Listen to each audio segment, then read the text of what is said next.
Hello friends, आज हम पढ़ेंगे पाइथागोरस थ्योरम के बारे में। तो पाइथागोरस थ्योरम क्या होती है? बच्चे बहुत कंफ्यूज रहते हैं, ये 6th से लेके 10th तक आता ही रहता है पाइथागोरस थ्योरम क्या होती है हमें। और लेकिन सबसे ज़्यादा आप देखेंगे 10th क्लास में 6 चैप्टर में इसका बहुत यूज़ हुआ है। बहुत सारी थ्योरम है जिसमें से एक है पाइथागोरस थ्योरम। तो पाइथागोरस थ्योरम होता क्या है, आज हम उसको डीपली पढ़ते हैं। किस में लगाते हैं ये पाइथागोरस थ्योरम? हमेशा आप देखेंगे ये एक राइट ट्राइंगल है, राइट ट्राइंगल जिसे हम हिंदी में क्या कहते हैं, समकोण। तो ये हमेशा Pythagoras theorem right angle triangle में ही लगती है और समकोण जिसमें लगती है। हमेशा इसमें ये जो 90 डिग्री के सामने होती है इसे बोलते हैं कर्ण, जिसे इंग्लिश में कहते हैं हाइपोटेन्यूज। और जिस पे ये ट्राइंगल खड़ा है, मतलब जिस पे ये खड़ा है, तो वो ऑब्वियसली ये आधार हो जाएगा, यानी बेस।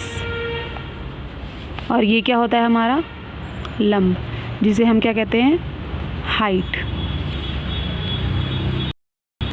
पाइथागोरस जी ने अपने ही नाम पर ये पाइथागोरस थ्योरम बनाई थी। इसमें उन्होंने ये बताया था कि हमेशा कर्ण का जब आप वर्ग करेंगे तो ये जो दोनों साइड हैं इन दोनों के वर्गों के योग के बराबर कर्ण होगा। समझ रहे हैं ना आप लोग? कर्ण का स्क्वायर यानी कर्ण का स्क्वायर इक्वल लंब का स्क्वायर प्लस आधार का स्क्वायर, ये इसका फॉर्मूला होगा। हम शॉर्ट फॉर्म में भी इसको लिख सकते हैं। ये होती है हमारी हाइपोटेन्यूज, यानी h का स्क्वायर, ये हो गया हमारा l का स्क्वायर, और ये हो गया हमारा b का स्क्वायर। ये इसका क्या है, एक फॉर्मूला है। ये आप अच्छे से देखेंगे, ये इसका फॉर्मूला है पाइथागोरस थ्योरम का। ये हमेशा, अब बच्चे ये सोचते हैं कि हम कौन सा हाइट, h कौन सा होगा, हाइपोटेन्यूज कौन सा होगा, हमारी लेंथ कौन सी होगी, बेस कौन सा होगा। इसमें बहुत कंफ्यूज रहते हैं, कभी इसको ले लेते हैं कभी इसको ले लेते हैं, ये गड़बड़ करते हैं। तो हमेशा आप लोग याद रखेंगे कि राइट एंगल ट्राइंगल में जो भी साइड 90 डिग्री के जस्ट सामने होती है वो हमारा h होता है। तो जो ये 90 डिग्री के सामने होगी वो हमारा क्या होगा, हाइपोटेन्यूज, यानी हाइपोटेन्यूज का स्क्वायर। और जिस पर ये जो नीचे होती है हमारी साइड वो होती है बेस, यानी बेस का स्क्वायर। और ये l का स्क्वायर हो गया। तो इसके लिए ये फॉर्मूला हमने बना दिया। दोबारा देखो, h का square is equal to l square plus B square. ऐसे ही हम बहुत सारे क्वेश्चन, बच्चों को इसी में सबसे ज़्यादा दिक्कत होती है कि हम कर्ण किसको माने और आधार किसको माने और लंब किसको माने। अगर आप अच्छे से देखोगे इस वीडियो को पूरा बिना स्किप किए हुए तो आपको अच्छे से समझ आ जाएगा कि हम किस तरीके से इसको निकाल सकते हैं। आइए हम इसे एक एग्जाम्पल के ज़रिए हम इसे समझते हैं। जैसे हमारा एक क्वेश्चन है, एक समकोण त्रिभुज का कर्ण निकालो जिसका आधार है 5 सेंटीमीटर और जिसका लंब है 9 सेंटीमीटर।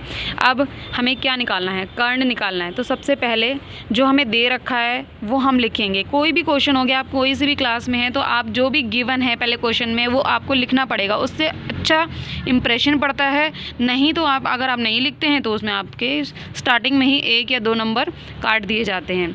कोई भी क्लास में हो आप अच्छे से ये समझ लो कि एक एग्ज़ामिनर है जो चेक करेगा कॉपी आपकी, उसे कुछ नहीं आता है, आपको ही उसे सब कुछ लिखकर समझाना है। बोलकर तो आप समझा नहीं सकते वहाँ पर, इसीलिए आपको इस तरीके से लिखना है कॉपी में कि आपका एग्ज़ामिनर देखते ही सबको समझ जाए कि बच्चे ने किस तरीके से ये क्वेश्चन किया हुआ है। जैसे अब हमें दिया है, यहाँ पर हम लिखेंगे हल। दिया है हमें, क्या दे रखा है इसमें, आधार, जो कि कितना है 5 सेंटीमीटर। आधार को हम क्या बोलते हैं, बेस, जिसे हम बी से डिनोट करते हैं। लंब दे रखा है हमें, लंब, जिसे हम किससे डिनोट कर रहे हैं, एल से, यानी हाइट। थोड़ा आगे पीछे हो गया है, आप एडजस्ट कर लीजिएगा, 9 सेंटीमीटर। ठीक है, हमें निकालना क्या है, कर्ण। क्या निकालना है हमें, कर्ण निकालना है। अब हम, जैसे मैंने आपको इसमें बताया था कि किस तरीके से आपका कर्ण कौन सा होगा, तो जो हमेशा जो भी 90 डिग्री एंगल, हमारा 90 डिग्री एंगल ये बन रहा है, तो 90 डिग्री के सामने वाली जो साइड होती है वो हमेशा क्या होती है, कर्ण होती है। चाहे आपका 90 डिग्री यहाँ पर बने, यहाँ पर बने, कहीं पर भी बने, उसके जस्ट जो सामने होगी वो आपका क्या होगा, कर्ण होगा, जिसको आप किससे बोलते हो, एच से, सॉरी एच से, हम लेंथ बोलते हैं ना इसलिए मैंने एल लिख दिया, एच से डिनोट करते हैं। ये हमारा बी होता है, ये हमारा एच होता है। तो हमारा फॉर्मूला क्या है जो आपने पढ़ा था, पहले हम लिखेंगे हम क्या यूज़ कर रहे हैं इसमें, पाइथागोरस थ्योरम यूज़ करेंगे। तो यूजिंग पाइथागोरस थ्योरम। अच्छा, कुछ बच्चे ना ये भी कंफ्यूज होते हैं कि हम इसको इंग्लिश में लिख सकते हैं या नहीं लिख सकते हैं। तो आप अगर हिंदी में आपने ले रखा है तो आप उसमें इंग्लिश यूज़ कर सकते हैं, ऐसा उससे कोई फ़र्क नहीं पड़ता आपका टीचर क्या बोलेगा, उसे बस आपका क्वेश्चन आंसर जो है वो आंसर पूरा आप समझ में आना चाहिए उसको। यूजिंग पाइथागोरस थ्योरम, तो आप हिंदी में भी इंग्लिश को लिख सकते हैं, ऐसा कुछ नहीं है। तो आप सबसे पहले आप क्या बताएंगे, फॉर्मूला बताएंगे उसका, पाइथागोरस थ्योरम का, जो कि क्या है हमारा एच स्क्वायर